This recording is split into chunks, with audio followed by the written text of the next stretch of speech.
Welcome welcome बच्चों।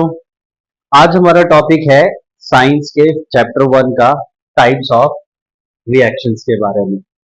Basically यहाँ ये बताया जाता है इस चैप्टर में कि रिएक्शन कितने तरीके की होती है। हमारे पास टोटल यहाँ 4 तरह की रिएक्शन है और इन 4 तरह की रिएक्शन को हम स्टेप बाय स्टेप पढ़ेंगे। इसके अलावा जो रिएक्शन होती है वो यहीं से जो है निकल करके आती है, जैसे रिडॉक्स रिएक्शन हो गई, एक्सोथर्मिक रिएक्शन हो गई, एंडोथर्मिक रिएक्शन हो गई।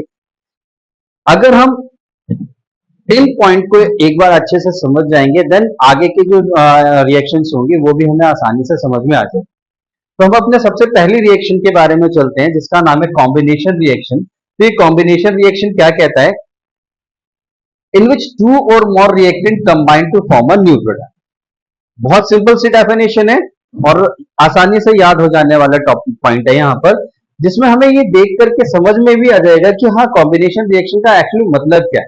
जरा हम इसके एक एग्जांपल की ओर ध्यान देते हैं कि यहाँ पे क्या कहता है कि कार्बन प्लस ऑक्सीजन जब ये दोनों कंबाइन हो रहे हैं तो यहाँ पे CO2 बन रहा है। एक्चुअल में यहाँ हो क्या रहा है कि कार्बन, जैसा कि हम जानते हैं कि जो भी बर्निंग एलिमेंट्स है जो कार्बन से बने होते हैं, जैसे कोल है, लकड़ी है, कपड़ा है, पत्ते हैं, ये सारे के सारे कार्बन एलिमेंट्स होते हैं और ये जब इनको जलाया जाता है, जलने का मतलब क्या है कि वहां ऑक्सीजन प्रेजेंट है और वो ऑक्सीजन के साथ रिएक्शन कर रहा है।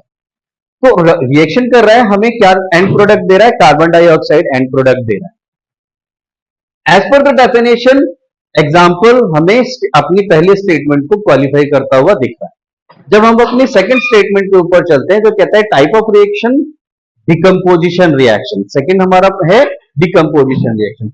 अब डिकम्पोजिशन रिएक्शन क्या कहता है कि अगर हम जरा अपने ऊपर वाली रिएक्शन को देखें और नीचे वाली रिएक्शन को देखें तो हमें क्या समझ में आता है कि यहाँ दो प्रोडक्ट कंबाइन होकर के एक बना रहे थे, लेकिन यहाँ पर एक प्रोडक्ट है, अब वो टूट करके दो प्रोडक्ट के अंदर बनेगा।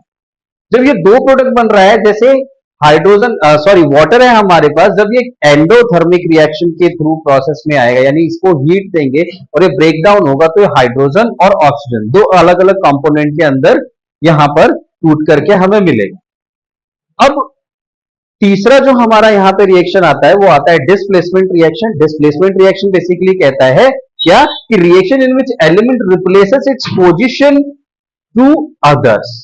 दूसरे वाले रिएक्टेंट के साथ वो अपनी पोजीशन को क्या कर लेता है? रिप्लेस कर लेता है। एक एग्जांपल यहाँ पे लिखा गया है कि सोडियम क्लोराइड है और वो हाइड्रोजन के साथ जब रिएक्शन हुआ उसका, तो एंड प्रोडक्ट जब हमें मिलता है तो वो हमें क्या मिलता है कि क्लोरीन जो है वो अपनी पोजीशन को चेंज करके हाइड्रोजन के साथ आ जाता है और हमें हाइड्रोक्लोरिक एसिड यहाँ पर एज अ प्रोडक्ट मिल जाता है, और जो सोडियम यहाँ पे निकलता है वो हमें अकेला Na2 की फॉर्म में मिल जाता है। चौथी जो टाइप ऑफ रिएक्शन है वो हमारी डबल डिस्प्लेसमेंट रिएक्शन है। डबल डिस्प्लेसमेंट और डिस्प्लेसमेंट ये दोनों रिएक्शन एक दूसरे को रिलेट करती है। जैसा कि हम क्या कह रहे हैं कि जो डिस्प्लेसमेंट रिएक्शन थी उसमें जो क्लोरीन है वो टूट करके हाइड्रोजन के साथ मिल जाता है। सिमिलरली यहाँ पे डबल जो वर्ड लिखा गया यहाँ पे क्या कह रहा है कि जो हमारे दो रिएक्टेंट होते हैं वो सब first of all break down होते हैं in the form of ions, और आयंस जब यहाँ पे ब्रेक डाउन होते हैं तो वो अपनी अपनी पोजीशन को चेंज करते हैं। जैसे कि हम यहाँ पे देख रहे हैं कि जो पोटेशियम हाइड्रोक्साइड है वो जब हाइड्रोक्लोरिक एसिड के साथ रिएक्शन करेगा तो वहां पर क्लोरीन पोटेशियम के साथ आ जाएगा और हाइड्रोजन वाटर की फॉर्म में हमें यहाँ सेपरेटली मिल जाएगा। ये तो कुछ इंपॉर्टेंट पॉइंट्स थे जो अभी यहाँ हमने डिस्कस किए। मैंने अभी थोड़ी देर पहले नाम लिया था एंडोथर्मिक रिएक्शन और एक्सोथर्मिक रिएक्शन का, तो वो उसके लिए हम सेपरेटली एक अलग से वीडियो शेयर करेंगे। Thank you.